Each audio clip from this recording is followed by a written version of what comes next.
স্বামী স্ত্রীর এমন কিছু গোপন অধিকার আছে যা 95% মানুষ জানে না, এবং এই অধিকারগুলো না জানার কারণে অনেক সংসার ভেঙে যাচ্ছে। আজ আমি আপনাকে বলবো সেই গোপন অধিকার যা কোরআন এবং হাদিসে আছে, কিন্তু আমরা জানি না। শেষ পর্যন্ত দেখুন। আসসালামু আলাইকুম ওয়ারাহমাতুল্লাহ। স্বামীর উপর স্ত্রীর গোপন অধিকার। প্রথম, স্ত্রীর সাথে সুন্দর ব্যবহার করা। রাসূল সাল্লাল্লাহু আলাইহি ওয়াসাল্লাম বলেছেন, তোমাদের মধ্যে সেই ব্যক্তি উত্তম যে তার স্ত্রীর কাছে উত্তম। দ্বিতীয়, স্ত্রীর ভরণ পোষণ করা। এটা শুধু খাবার না, ভালো কাপড়, থাকার জায়গা, চিকিৎসা সব স্বামীর দায়িত্ব, এমনকি স্ত্রীর নিজের টাকা থাকলেও। তৃতীয়, স্ত্রীর গোপনীয়তা রক্ষা করা। রাসূল সাল্লাল্লাহু আলাইহি ওয়াসাল্লাম বলেছেন, কিয়ামতের দিন সবচেয়ে খারাপ মানুষ হবে যে স্ত্রীর সাথে সম্পর্কের কথা অন্যদের বলে। স্ত্রীর উপর স্বামীর গোপন অধিকার।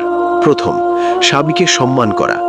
রাসূল সাল্লাল্লাহু আলাইহি ওয়াসাল্লাম বলেছেন, যদি আল্লাহ ছাড়া কাউকে সেজদা করার অনুমতি থাকতো তাহলে স্ত্রীকে স্বামীকে সেজদা করতে বলা হতো। এতটাই গুরুত্ব। দ্বিতীয়, স্বামীর অনুপস্থিতিতে সম্পদ ও ইজ্জত রক্ষা করা। কোরআনে আল্লাহ বলেছেন, সৎ নারীরা স্বামীর অনুপস্থিতিতে তাদের সম্পদ এবং গোপনীয়তা রক্ষা করে। কিন্তু সবচেয়ে গোপন অধিকার কি জানেন?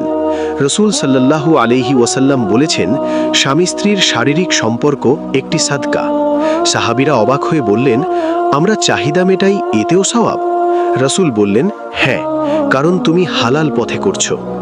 ইসলামে বিয়ে শুধু চুক্তি না, এটা ইবাদত।